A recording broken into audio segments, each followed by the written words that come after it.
Donc cette vidéo-ci va concerner donc les racines énièmes de 1. Racine énième, donc z exposant n égale 1. Donc je vous rappelle que écrire ceci, a plus bj, racine énième de 1, est un abus d'écriture. On le faisait dans le temps, mais bon, c'est un abus à l'heure actuelle. Alors on va considérer soit z un nombre complexe, quelconque et donc non nul, enfin quelconque et non nul, c'est ça que je veux dire, quelconque et non nul, et donc il est différent de 0 plus 0j, et on dit que le nombre complexe z est une racine énième de grand Z, attention qu'il y a petit z et grand Z, racine énième de grand Z, voilà, que le petit z est une racine énième de grand Z, si et seulement si on a l'égalité z exposant n est égal à grand Z.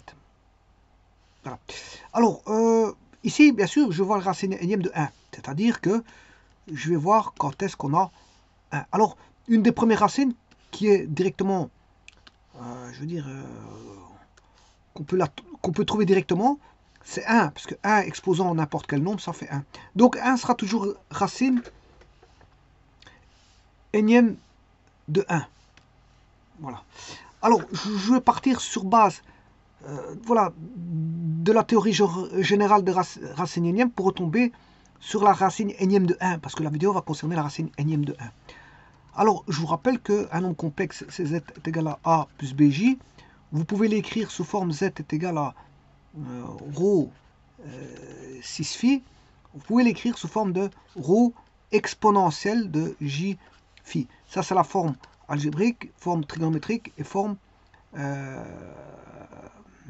exponentielle. Donc, ces deux-ci renferment le module et l'argument. Ces deux-ci renferment le module et l'argument. Voilà, et alors on peut passer, voilà, on peut faire des sauts de l'un à l'autre, passer à la forme algébrique à la forme trigonométrique, de la forme trigonométrique à la forme exponentielle.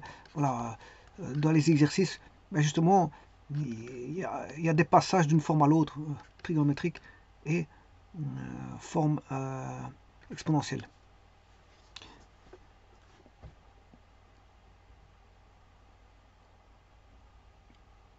Bon, la trigonométrique est une forme polaire. Hein.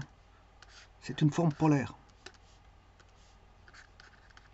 Tout comme la forme exponentielle est une forme polaire, parce que vous voyez bien que vous avez ρ phi c'est le rayon vecteur, et phi c'est l'argument, c'est-à-dire c'est le rayon polaire. Hein. C'est l'angle polaire, l'arc ou l'arc polaire. Voilà. Donc ces deux-ci, bon, c'est des formes polaires. On les trouve dans les comment on appelle ça, les repères polaires, c'est ça que je veux dire.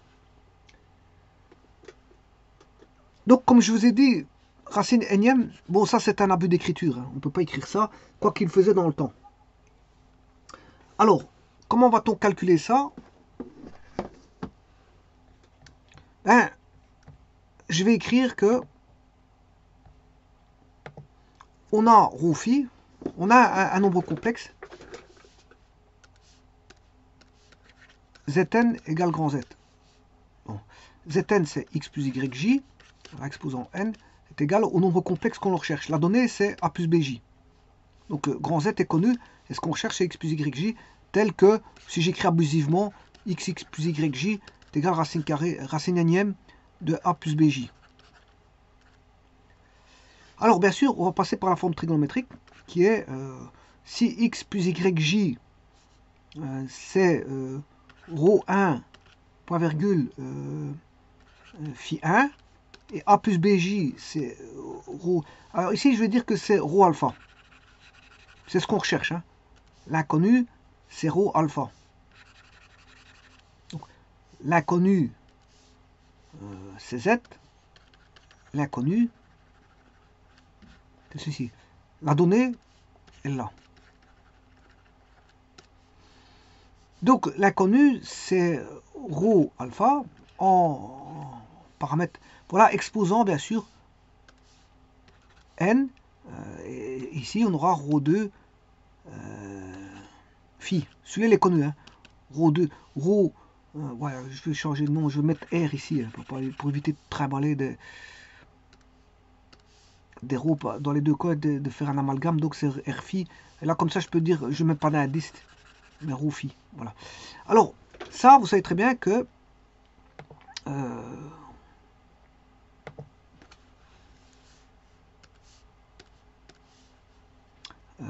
R6 alpha, exposant n, est égal à rho 6 phi. C'est-à-dire que vous allez avoir R exposant n, là ça se fait comme dans les nombres réels, hein. Vous allez avoir une racine ième de rho qui va apparaître, R exposant n, 6 n alpha est égal à rho 6 phi. C'est-à-dire que R exposant n, attention que je rappelle que R c'est l'inconnu, est égal à rho, donc ce qui veut dire que si je recherche R, c'est la racine énième de rho. Bon, on pouvait s'en convaincre directement parce qu'on sait bien que bon, on recherche une racine énième. Mais pour le réel, ça ne change pas. Il faudra... Ce qui va poser problème, c'est pour la partie trigonométrique. C'est juste ça, pour rho 6 alpha. Voilà. Ben, encore, c'est même pas un problème parce que voilà, ici, ça va donner 6n alpha. 6n alpha.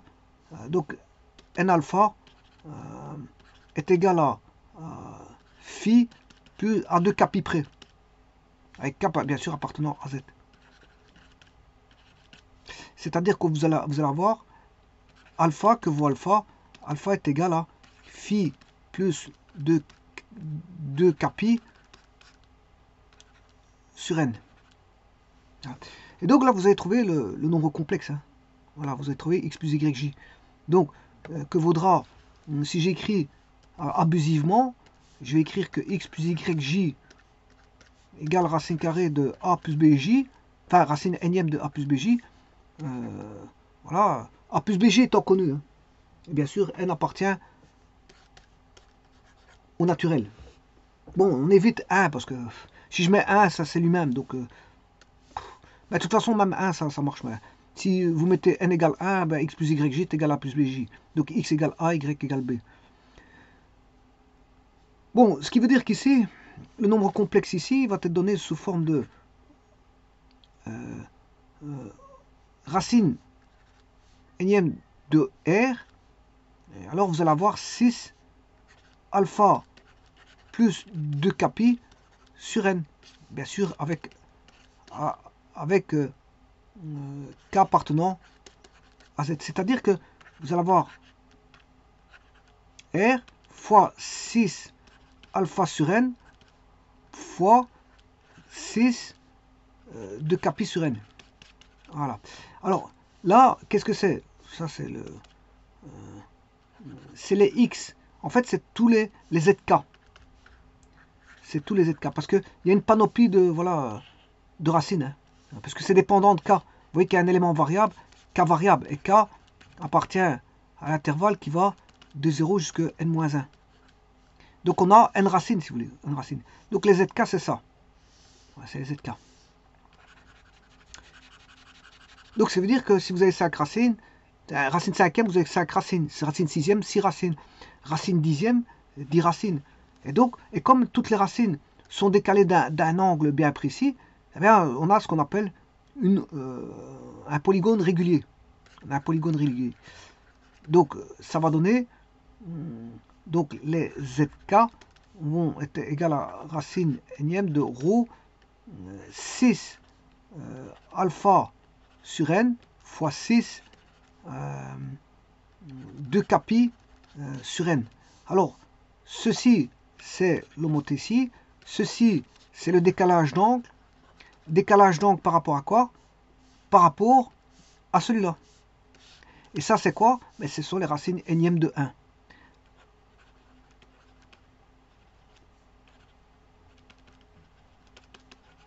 Alors, et c'est de ça que je m'intéressais à ceci. Donc ici, le module, il vaut 1. Il est racine énième de 1. Le module égale 1. Alors, par exemple,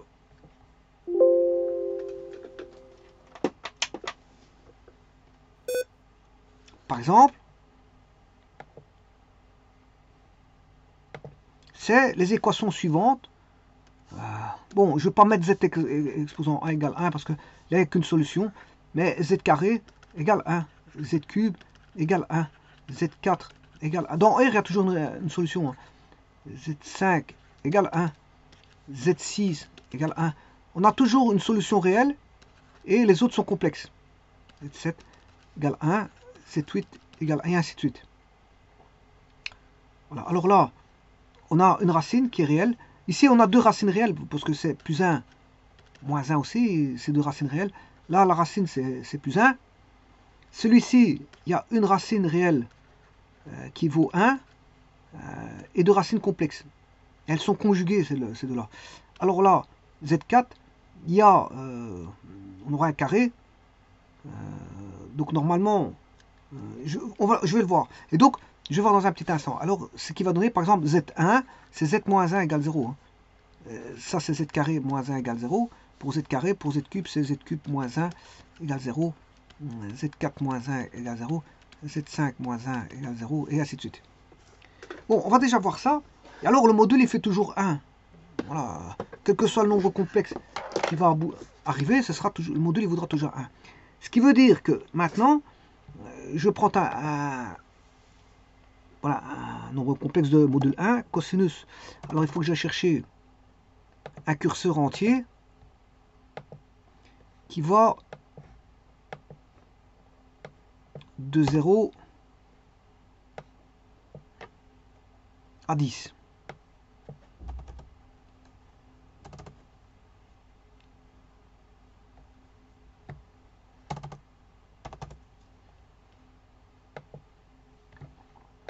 Alors, je vais construire cosinus de 2k pi sur n, 2k pi sur n. Alors, n c'est 1, 2, 3, 4, 5. Plus I sinus de K pi sur N.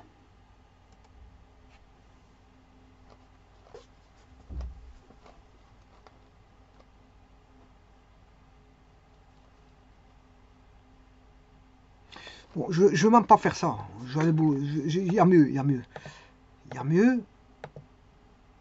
Je vais mettre Z exposant N. Moins 1. Voilà. X exposant N moins 1. Voilà. Alors, vous voyez que si N vaut 1, les solutions, on a un réel.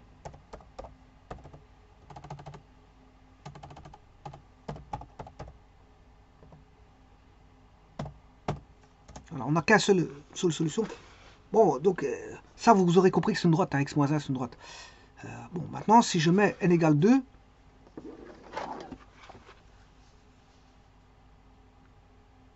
voilà, il y a deux solutions réelles. Alors, bien sûr, il faut que je dessine le cercle de rayon 1.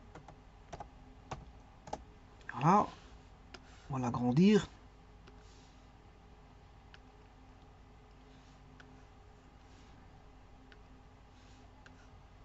Voilà. Alors, si je mets 3, à partir de 3, j'ai une figure. Hein. 3 égale 3. Par contre, il m'a pas mis les solutions complexes. Ouais, parce que ça, c'est les racines réelles. Il faut les racines complexes. De f. Voilà, et là, vous voyez bien que les racines réelles, il n'y en a qu'une seule. Les racines réelles, il n'y en a qu'une seule. Et les racines complexes,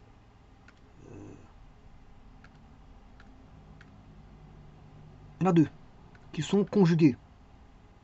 Donc, n égale 3, on a 3 racines, une réelle, 4. Pour 4, on a 2 racines réelles. Mais, on a 2 racines complexes, ce qui fait 4 racines au total. Et donc, là, on va pouvoir dessiner un polygone qui est voilà, un carré. Voilà. un carré. Alors si n égale 5,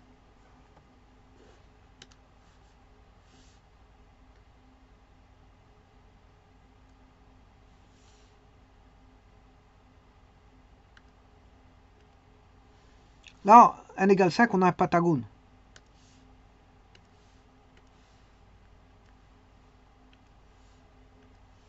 Et alors là, les racines réelles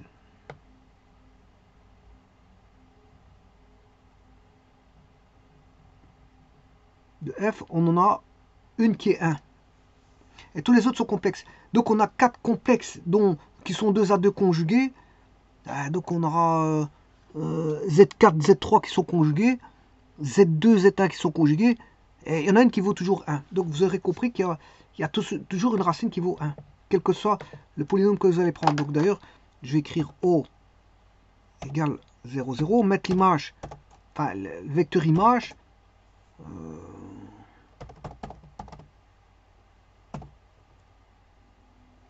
alors je vais mettre un point en A, ou plutôt que je l'appelais U égale 1,0, vecteur OA, vecteur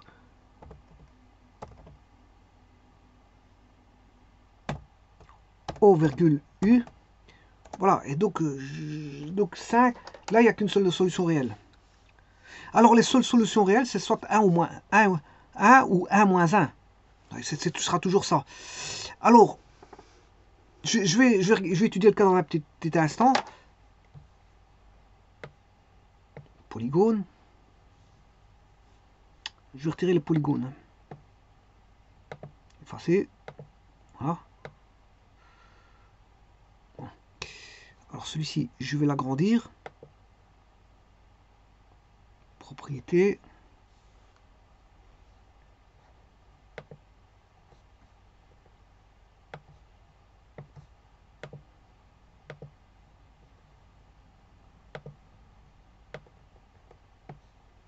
On aura soit 1 ou moins 1. Alors, supposons qu'on a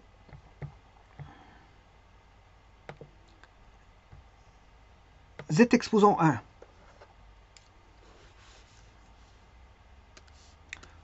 Z exposant 1 égale 1. On a une racine réelle et 0 complexe. Z exposant 2. On a deux racines. Une qui est réelle. On a deux réels. 0 complexe. Z exposant 3. On en a une racine réelle et deux complexes conjugués. Z exposant 4. On aura deux réels, deux racines réelles et deux racines complexes conjuguées. Alors, je vais essayer 4, vous allez voir le 4.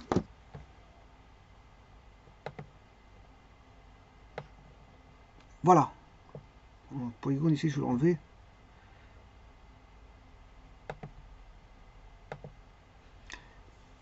On en a 4. Donc il y aura 1 et moins 1. Donc vous voyez qu'il y a les deux complexes, c'est des imaginaires purs. Hein. C'est Z3, c'est 1J et moins J. 1J et moins J. Alors 5. 5, on a 1 et 4 racines complexes. Alors vous aurez compris que quand l'exposant est pair, on a toujours 1 et moins 1. On a toujours 1 et moins 1. Donc si j'avais une règle à donner,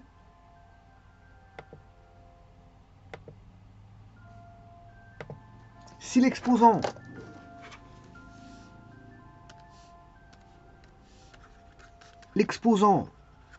est pair, on aura toujours deux racines réelles. Si l'exposant est impair, la possibilité, on n'a qu'une seule racine réelle. Alors là, on aura combien de conjugués? Là, comme les conjugués viennent par paire, on a des racines paires conjuguées. racine, paire, conjuguée. Comme on a n racines, ben ici il y aura combien de racines? J'en ai déjà retiré 2. J'en ai déjà mis 2, donc c'est n moins 2, n-2 racines conjuguées. Voilà. Et là, on aura qui vont intervenir par paire. Hein. Donc il faut diviser par 2 pour avoir toutes les paires de racines conjuguées. Là, on aura combien de racines comment on appelle ça complexe? n-1. n-2, mais n-2 sur 2 paire de conjugués. Et là, c'est n-1 sur 2 paire de conjugués. Alors, et ça se passe comme ça. Par exemple, je prends 10. On va prendre 10. 9, 10, au maximum. Vous voyez qu'il est pair, ce qui fait on a 2, moins 1, 1, qui sont racines. Et après, on a 1, 2, 3, 4, et 4 fois 2, 8. 8 et 2 racines réelles, et 8 racines complexes, donc 4 paires conjuguées. Alors, si je fais le calcul, n-2, n vaut 10, 10 moins 2, ça fait 8. 8 divisé par 2, 4. Donc, on aura 4 et 4. Voilà, 4 paires conjuguées qui sont au-dessus de l'axe des x et 4 en dessous de l'axe des x. Voilà. Maintenant, et 2 racines réelles. Maintenant, si je prends 9, ben voilà, là, on a la racine qui vaut 1 et on en aura 1, 2, 3, 4 qui sont au-dessus de l'axe des x qui sont donc on aura 8 conjugués, n-1, hein. 9 moins 1, ça fait 8 complexes, c'est-à-dire 8 divisé par 2, 4 paires conjuguées de nombres complexes. Voilà, et c'est toujours comme ça. Bon. Maintenant, la première, elle vaut toujours 1. Pourquoi? Parce que regardez bien. Je vous rappelle que quand j'écris racine énième d'un nombre complexe zk, qui est 6 alpha sur n, 6 2kp sur n, k varie de 0 à n-1, puisqu'il y a n racines complexes. Alors, lui, c'est un décalage. C'est quelque chose qui fait le décalage. Voilà, il fait en rotation, hein, décalage en rotation. Celui-ci fait l'homothétie, donc la multiplication. Mais, donc, si je prends ceci, en fait, c'est constant. Par rapport à celui-là, il est constant. Donc ça, c'est une base rotative. Il va servir de base rotative. Bon. Mais moi, j'étudie celui-ci tout seul. Alors, vous voyez que le seul élément qui est variable, là-dedans, c'est le K. C'est K qui varie. C'est K qui fait bouger tout. Qu'est-ce qui fait la rotation? C'est le K. Et en plus, c'est une rotation régulière parce que c'est divisé par N. On divise par N. Alors, pourquoi par N? C'est justement ça qui donne les polygones. Parce que si vous avez... si je prends un pentagone, Z5 moins 1 égale 0, Z5 égale 1, ben, on fera 360 divisé par 5, divisé par 10. 36, ça fait 72 degrés. Donc, ce qui veut dire que on aura 72 degrés ici, 72 pour le suivant, etc. Et on forme un polygone, qui est un pentagone, de cette manière-là. Par exemple, je prends n égale 5. Voilà, regardez bien l'angle. Ça fait 72 degrés. Donc, et tout fera 72 degrés. Voilà, si je prends l'angle de Z4 à ça, voilà, ben, on a des angles réguliers. On aura aussi 72 degrés. Donc, la régularité de ces angles fait justement qu'on a un polygone régulier, puisqu'on a des angles identiques partout.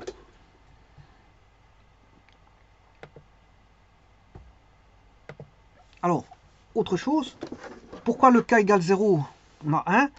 Parce que vous savez très bien que si je prends z k 6 2kπ sur n, si k égale 0, ben on aura cos 0 fois 2π sur n plus j sinus 0 fois 2π sur n.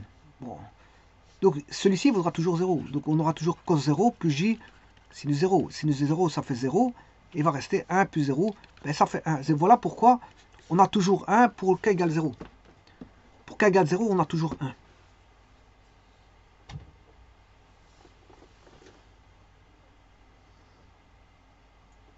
Alors maintenant, si je veux construire un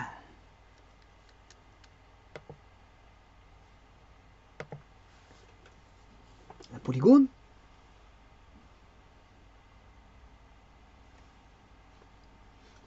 eh bien, si j'ai z cube, je veux partir à partir de z cube.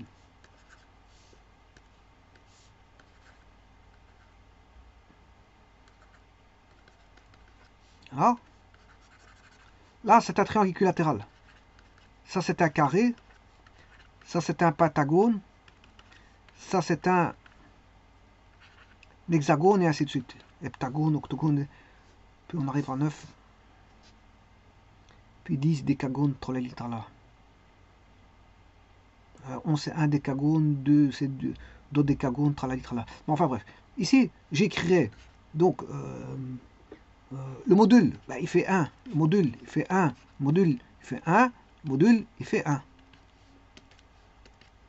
Alors ici, on aura 2k pi sur 3 en argument, 2k pi sur 4, 2k pi sur 5, là 2k pi sur 6. Et bien sûr, ici, le k va partir de 0. Alors pour k égale 0, ça fera 1 pour tous. Voilà, k égale 0. Et il faut le faire varier ici jusque 2. Donc de 0 à 2, on a 3 racines. Là, de 0 à 3, on a 4 racines. De 0 à 4, on a... donc c'est jusque n-1. 0 à 5.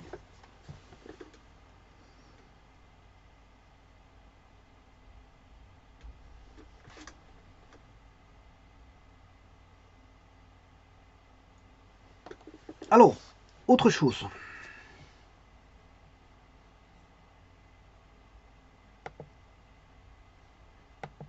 Si je prends par exemple, je vais tracer un triangle équilatéral, n égale 3. Ouais, je vais prendre 3. Voilà, là on a bien un triangle équilatéral.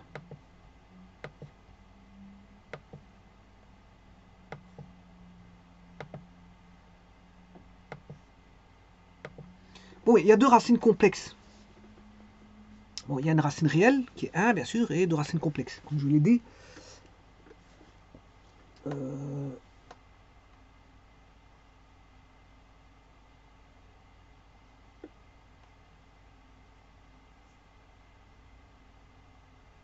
Alors,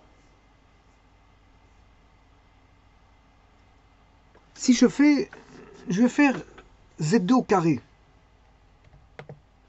Alors, si d'abord je vais faire Z1 fois, je vais faire, qu'est-ce qu'il y a comme racine ici?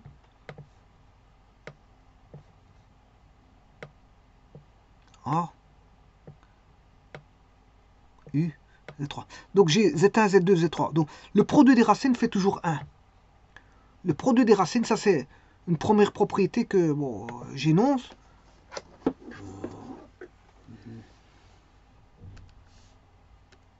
Si je fais Z1 plus Z2 plus Z... Enfin, je m'excuse, le produit, hein, c'est le produit. Z1 fois Z2 fois Z3 jusque N. Voilà. Ça fera toujours 1. Donc, c'est-à-dire que le produit pour K égale 0 jusque N-1 de...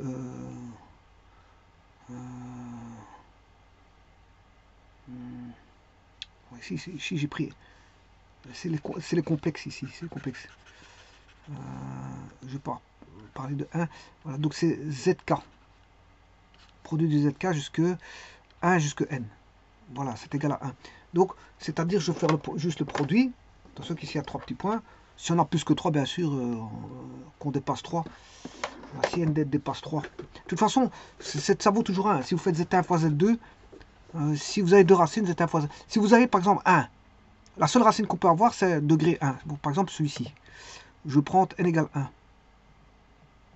Voilà. N égale 1, ben, je ne sais pas faire de produit avec lui-même.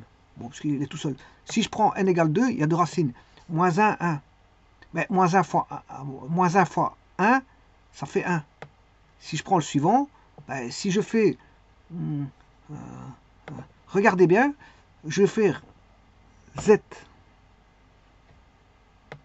indice 1 fois z indice 2 fois z indice 3, ça fait 1.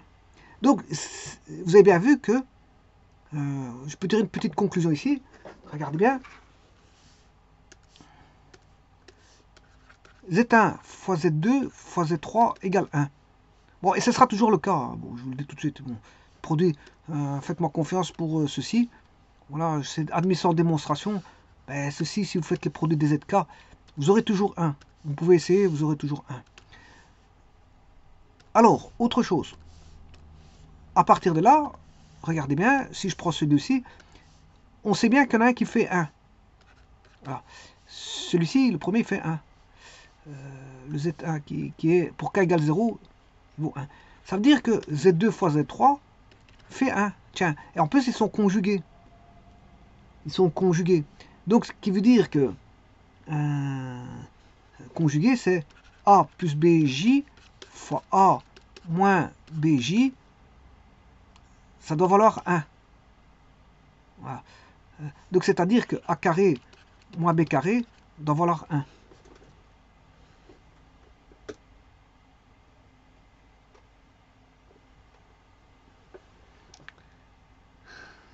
Voilà, A carré moins B carré doit valoir 1.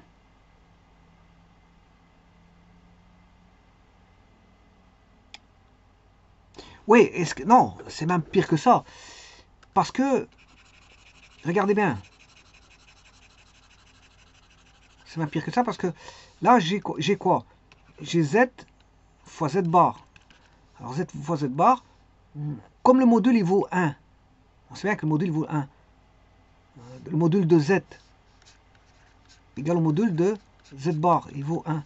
Donc, qu'est-ce qu'on peut dire là-dessus? Que Z est égal à 1 sur Z bar. Et donc, c'est pour ça que, là, si je fais par exemple un degré 4, qui est un carré. Bon, un carré, c'est pair. Voilà, un carré, c'est pair. Donc, polygone, je vais retirer le polygone. Où est le polygone? Je suis embêté avec le polygone ici, mais... Enfin bref. Je vais faire le carré.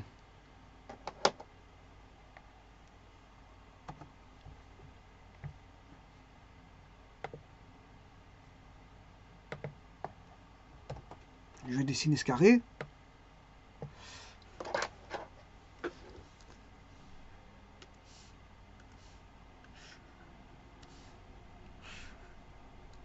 Voilà, je l'ai construit ici, il est là. Ce carré, il est là. Bon, alors, ce qui veut dire que si je fais celui-là, il y a une racine qui est ici, hein, qui vaut moins 1. Parce qu'il est pair. Z exposant 4, c'est pair. Z exposant 4, c'est pair. Donc, on a moins 1 et 1 qui sont racines. Or, on sait bien que Z1 fois Z2 fois Z3 fois Z4, ça fait 1.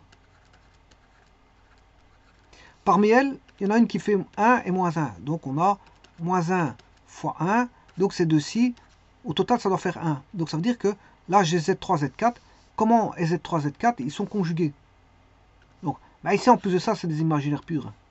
Voilà, je m'excuse.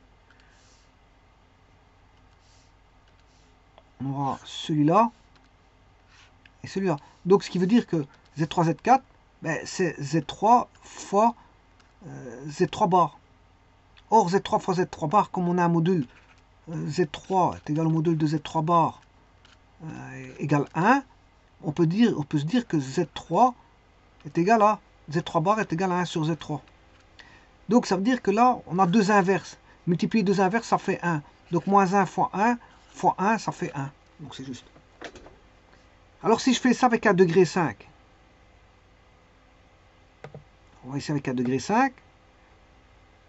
On va faire 5 avec un impair.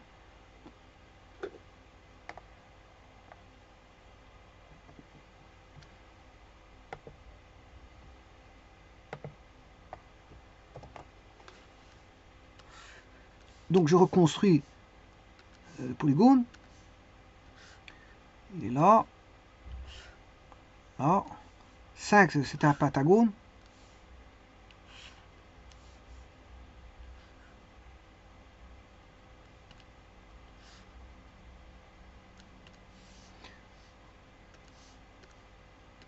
On a Z1, Z2, Z3, Z4, Z5. Alors, on en a une qui fait 1. Voilà. Donc, 1 fois Z1 fois Z2 fois Z3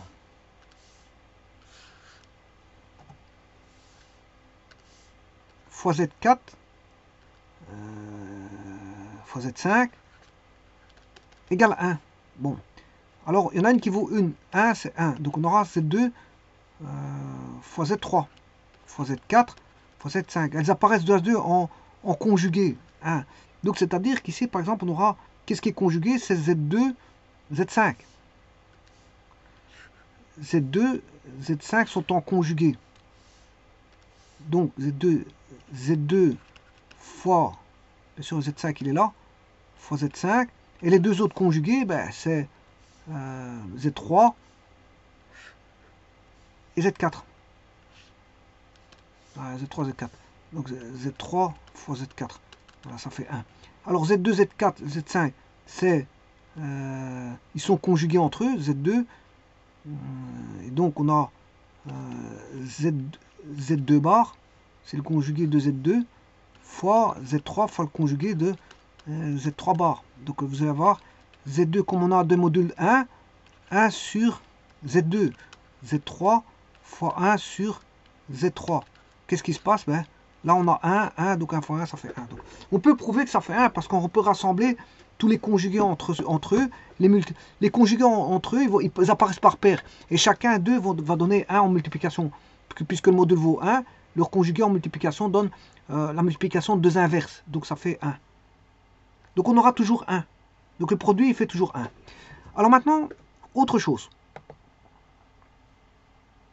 Autre chose, c'est de se dire que bon, toujours pour n appartenant au naturel, ben,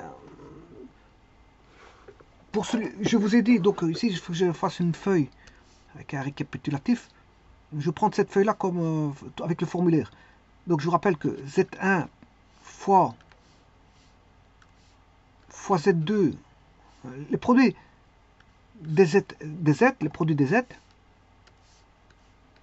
le produit des Z pour K, enfin K égale 1 jusqu'à N, c'est ZK, ça fait 1.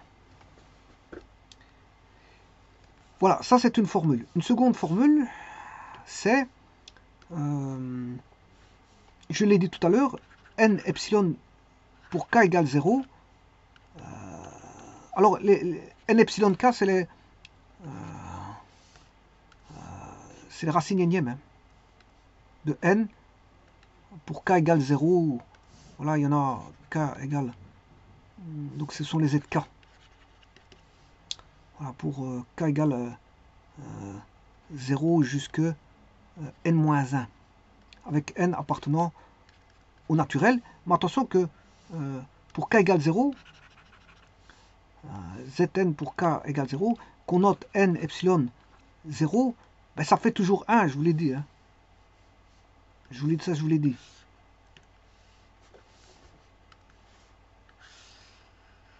Alors, une autre formule.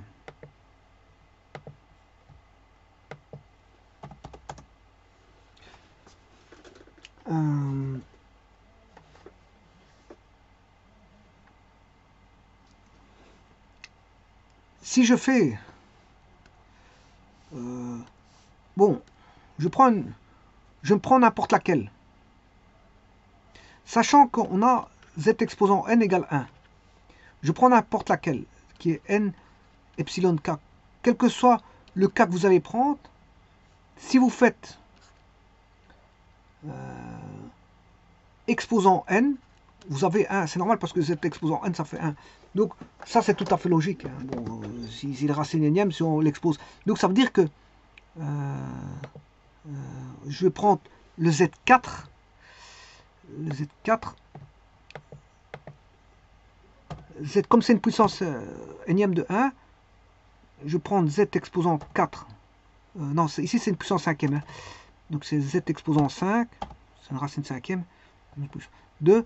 Alors, je prends par exemple le 1. Z1.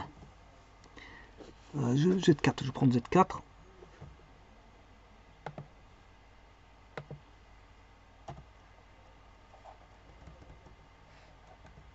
Voilà, exposant 5. Voilà, vous voyez que ça fait 1. Quel que soit celui que je prends, c'est tout à fait normal. Hein. Si je prends par exemple le Z 2, ça fait 1. Alors, quel que soit le Z que je prends, il fera 1, puisque je l'expose à la puissance n. Comme il est racine énième, ben, si je l'expose à la... Il est racine énième de 1, donc si je l'expose à la puissance n, ben, il vaudra 1. Donc si je prends 1, le premier qui vaut 1 exposant 5, ça fait 1. Si je prends Z1 exposant 5, ça fait 1.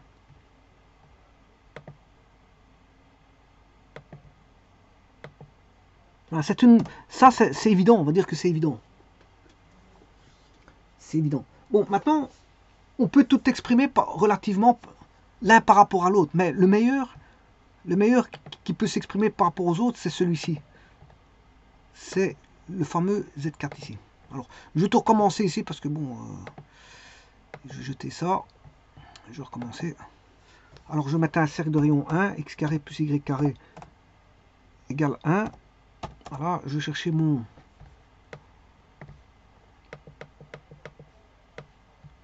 curseur. Alors, donc je vais mettre le curseur entier. On va partir de 0. Ici, c'est une puissance. Donc, c'est pour la puissance. Donc, je vais mettre ça. Voilà. Et ici, je vais mettre...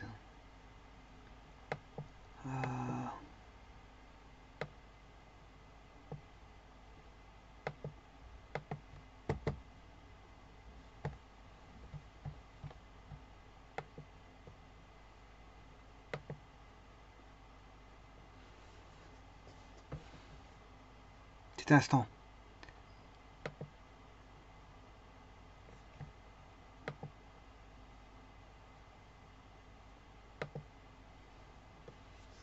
Je reviens à GeoGebra parce qu'il était un petit peu bloqué. Voilà. Donc, ce que je disais, je prends un cercle de rayon 1, x carré plus y carré égale 1. Je vais l'augmenter de taille. En taille.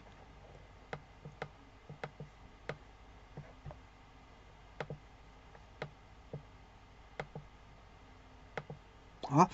Alors, je vais mettre un exposant avec un curseur entier. 1 à... On va aller à 12. Hein. Pas besoin de représenter, ou alors 30, on s'en fout. Alors, je vais mettre les racines complexes directement. Je vais mettre les complexes. Racines complexes. Oui, j'ai pas mis l'équation. On va mettre l'équation. X exposant 3. Enfin, x exposant n.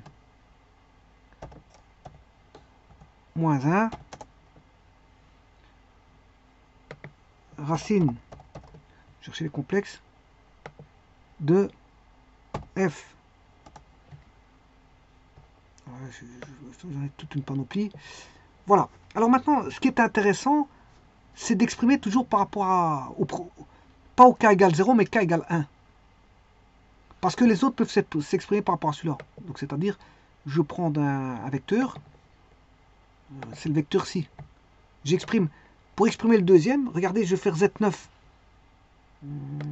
Si je fais Z9 fois Z9, je vais obtenir Z9.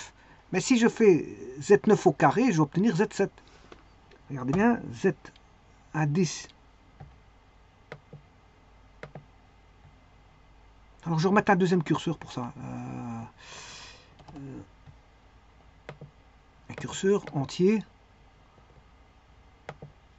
Voilà. Ouais, je n'aime pas la lettre I, qu'on est dans les complexes, donc je vais changer la lettre, je vais mettre P.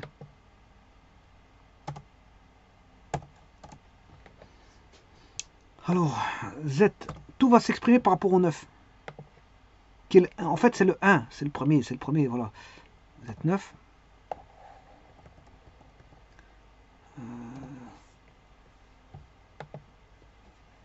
Exposant P. Regardez maintenant, P égale 1, P égale 2. P égale 2, on a... Non, ici, je suis à 3, P égale 2. Alors, je vais retirer, bien sûr, les racines complexes pour mieux les voir. Alors, je vais quand même dessiner le polygone. Hein. Bon, pour mieux voir les choses, je vais dessiner le polygone. 5, comme ça, bon, on sait bien où on doit tomber.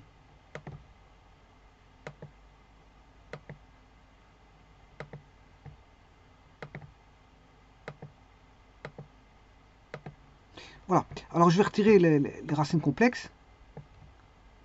Petit instant.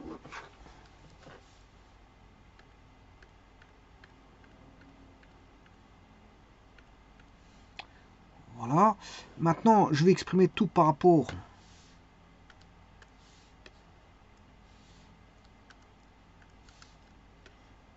Qu'est-ce qui se passe là? J'ai pas besoin de ça.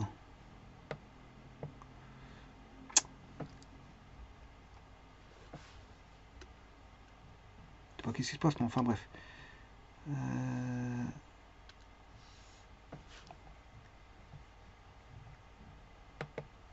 Effacer. Alors ici j'ai pris P égale 2. On a, voilà, et là, regardez. Je sais pas qu'est-ce que je. Il y a un point qui me colle ici. J'ai du mal à m'en détacher. Voilà.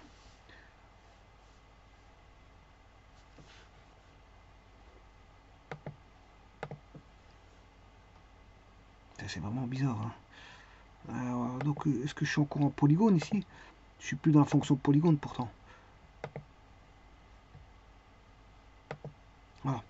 Alors, vous voyez ici, si je prends P égale 3, 2, 2, on est là, 3. Par rapport, je m'exprime par rapport au vecteur U. Hein.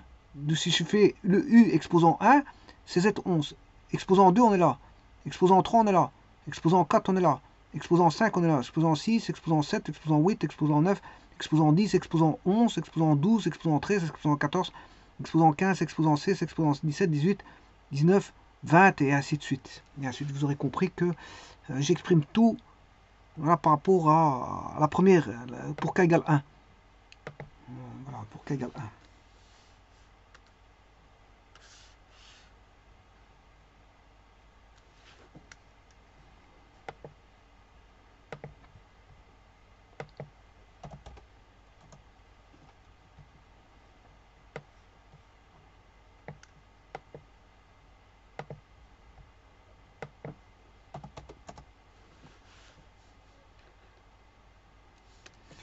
Alors, ce que je viens de faire là, ici, c'est le n epsilon k, n'importe lequel peut s'exprimer par rapport à, au premier, c'est-à-dire k égale 1. Mais à la puissance, bien sûr, k. À la puissance k. Alors maintenant, si je fais la somme des racines, on aura 0. Voilà, si je fais la somme des racines, voilà, je vais retirer le polygone, on aura toujours 0. Bon, j'en prends au hasard. Voilà, je prends n égale 10, comme ici. Hein, pour pas aller trop loin, je prends, allez, on va prendre voilà, un octogone.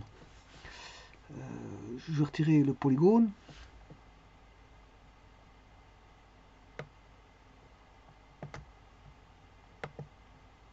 Effacer ça.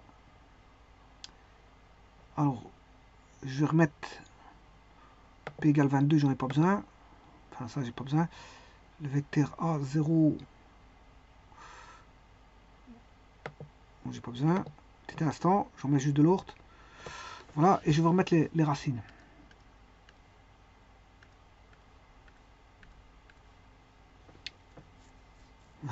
Donc, si je fais Z1 plus Z2 plus Z3 plus Z4 plus Z5 plus Z6 plus Z7 plus Z8, ça fera 0. Le produit il fait 1, mais la somme elle fait 0. Z, ça va être un petit peu embêtant de mettre chaque fois. Z1 plus Z indice 2 plus Z indice 3 plus Z indice 4 plus Z indice 5 plus Z indice 6 plus Z indice 7 plus Z indice 8. Vous voyez que ça fait 0 plus 0i. Alors, pourquoi? Pour plusieurs raisons. C'est parce que si vous faites des sommes, à un moment donné, va apparaître des opposés. On aura des opposés avec des opposés qui vont s'annuler. Voilà. En fait, ce que je vais faire ici, c'est la somme des n epsilon k variables pour k égale 0 jusqu'à n moins 1. Voilà. Et ça, comme je vous ai dit qu'on peut se ramener, voilà, c'est la formule ici. Alors cette formule-là va donner n epsilon k peut se ramener par rapport au k égale 1, c'est-à-dire n epsilon 1, c'est-à-dire pas au réel, mais celui qui suit le réel juste après. Hein? Eh bien, je peux écrire ça comme ça, n epsilon 1 exposant k pour ici. Donc c'est la même somme, mais avec le n epsilon k pour k égale 0 jusqu'à n moins 1. Exposant k, bien sûr, c'est 1 parce que je me suis trompé ici. Et ça, c'est une suite arithmétique. Le premier, il faut 1. Hein. Le premier, il commence, on a 1 plus Z1 plus Z2, Le premier, il fait toujours 1. Donc c'est une progression arithmétique de raison n epsilon 1. Voilà, c'est une progression. Je veux dire que c'est une somme de termes d'une progression géométrique, hein, de raison n epsilon 1.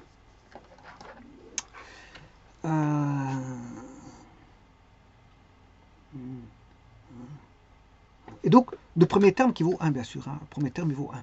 Donc, qu'est-ce que je peux écrire là-dessus? Je peux écrire que c'est 1 moins n epsilon 1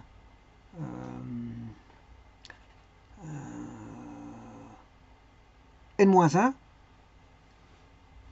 fois n epsilon 1. Voilà. Le tout sur 1. Vous reconnaissez la formule de, voilà, avec 1 moins q. Hein. Vous la reconnaissez. La raison, c'est q. 1 moins q. Et ici, c'est q, c'est n epsilon 1, puisque la raison fait 1. Epsilon 1. Bon, alors, là, pourquoi ça fait 0? Mais parce que le produit ici, il fait 1. Le produit là, il fait 1. Donc, si vous faites 1 moins 1, ça fait 0.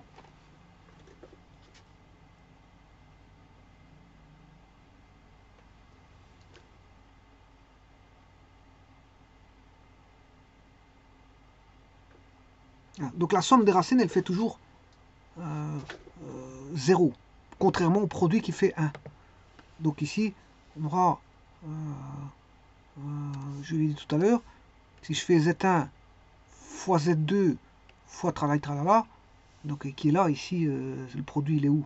Il est là, les produits de ZK, parce qu'ici, c'est la somme des ZK. La somme des ZK pour k égale 1 jusque n, mais ça fait 0 plus 0i, ou 0 plus 0j. Donc le produit, il fait 1, mais la somme, elle fait 0.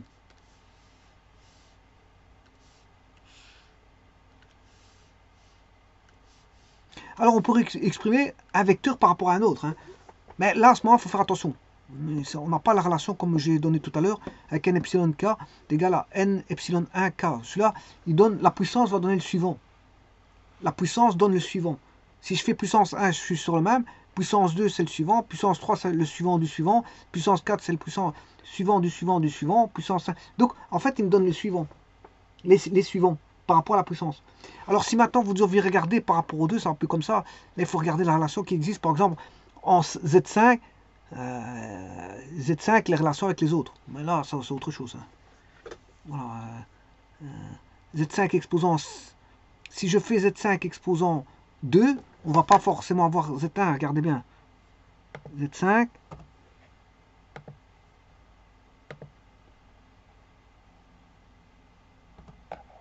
Voilà, on va fois Z, je vais faire fois Z5 pour avoir au carré. Voilà, vous voyez que celui-ci va donner le moins 1, c'est-à-dire va donner non pas le suivant, mais 2 plus loin. Il va pas donner, le Z5 va pas donner Z3. Oui, il va pas donner Z3, mais il va donner le Z12, qui vaut moins. Z1 ou Z12. Hein. Il va donner le Z12. Z1 ou Z12, voilà.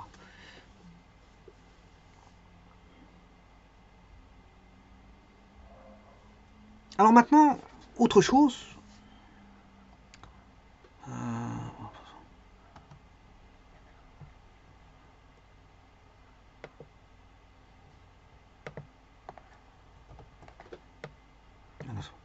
Petit instant.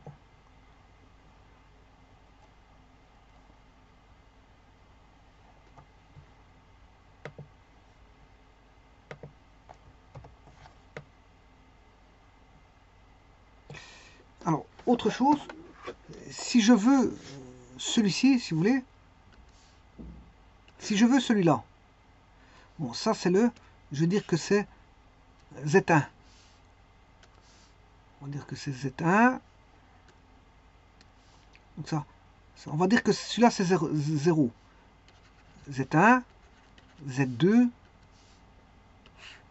Z3, Z4, Z5, Z6, Z7 et Z0.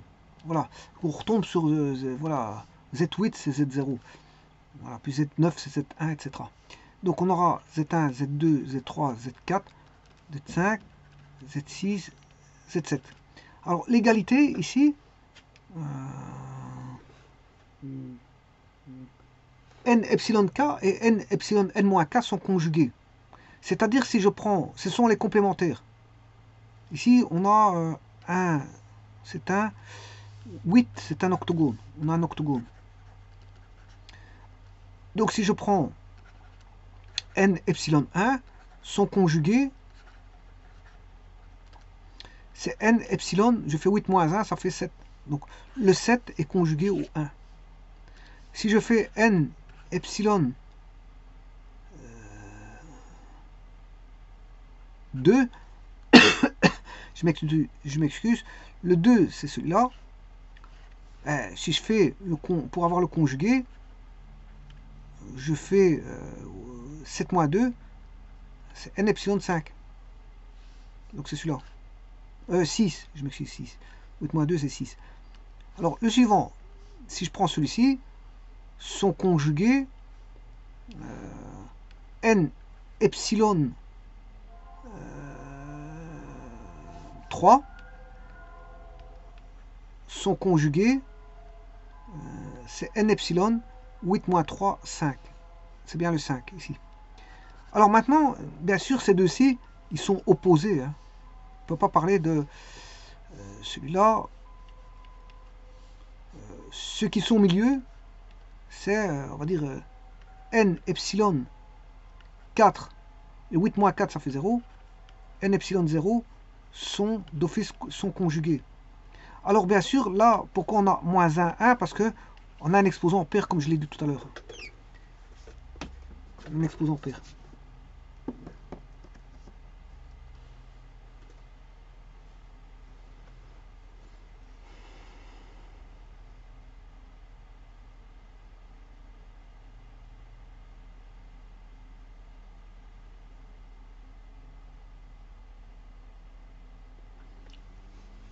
Alors, revenons maintenant. Donc, ce que je vais te dire là, la propriété, c'est pour voir qui sont les... Il y a d'autres propriétés. Bon, on peut trouver beaucoup de propriétés là-dessus.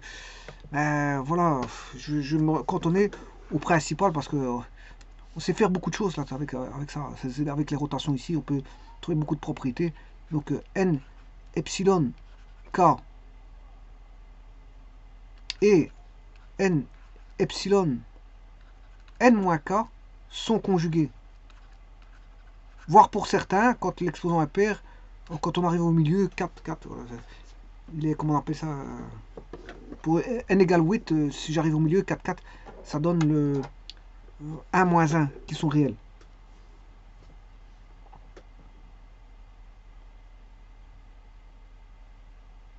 Alors, l'argument pour les deux, l'argument,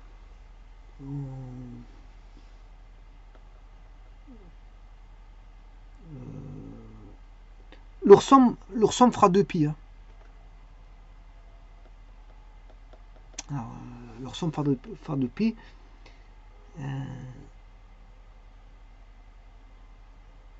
Oui, ici, ce que je voulais montrer un truc ici. Alors ici, je peux prendre un polygone.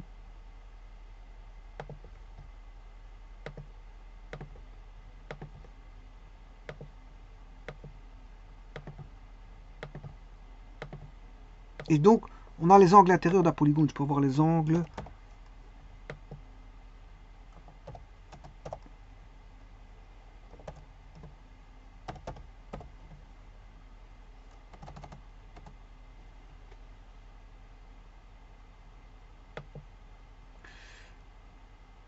Poly 1.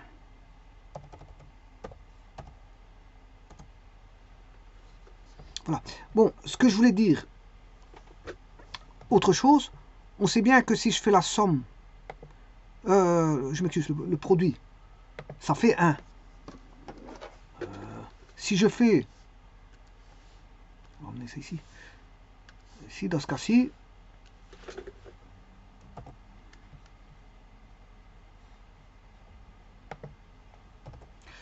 si je fais dans ce cas-ci n égale 8, hein, c'est-à-dire c'est z exposant 8 moins 1 égale 0, si je fais z1 fois z2 fois z3 fois z4 fois z5 fois z6 fois z7 fois z8, voilà, parce que le z il commence, je pourrais commencer en 0 pour dire, ouais, je pourrais commencer en 0 pour dire, voilà, je suis le cas. En même temps, comme, en faisant ça, je suis le cas. K égale 0, K égale... Je suis le cas dans les équations. Hein, voilà. 3, 4, 5, 6, et là, on a 7. Voilà, comme ça, je suis le cas. Comme ça, je peux dire que c'est ZK. Alors, si je suis le cas, ben ça fait 1. Je l'ai dit tout à l'heure. Si vous faites le produit, ça fait 1. Mais Z0, Z0, je peux l'exprimer, je peux tout exprimer par rapport au 1. Je peux tout exprimer par rapport au 1. Alors, celui-ci, c'est n epsilon 1. Voilà, ça c'est le 1. C'est Z1. Alors Z2, c'est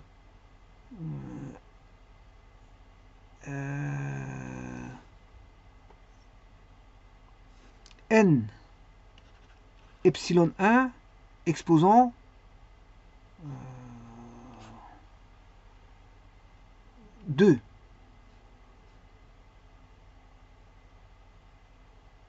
Z2. Non, je peux pas faire ça.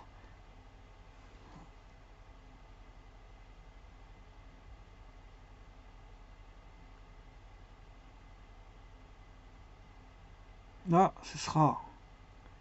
Si j'exprime tout par rapport à n epsilon 1, n epsilon 1 est...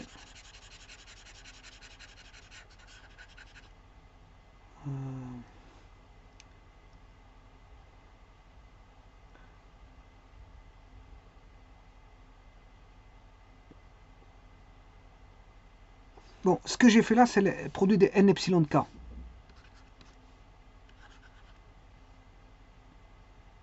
Le produit de n epsilon k pour k égale 0 jusqu'à n-1. Voilà. On va dire ça comme ça. Alors, n epsilon k, on sait bien que c'est le produit pour k égale 0, n-1 de n epsilon 1 exposant k. Et ça, bon, on sait bien que le produit là, il fait 1. Donc, ça fera 1. Donc, on peut dire ça aussi. Produit de n epsilon 1 exposant k est égal à 1.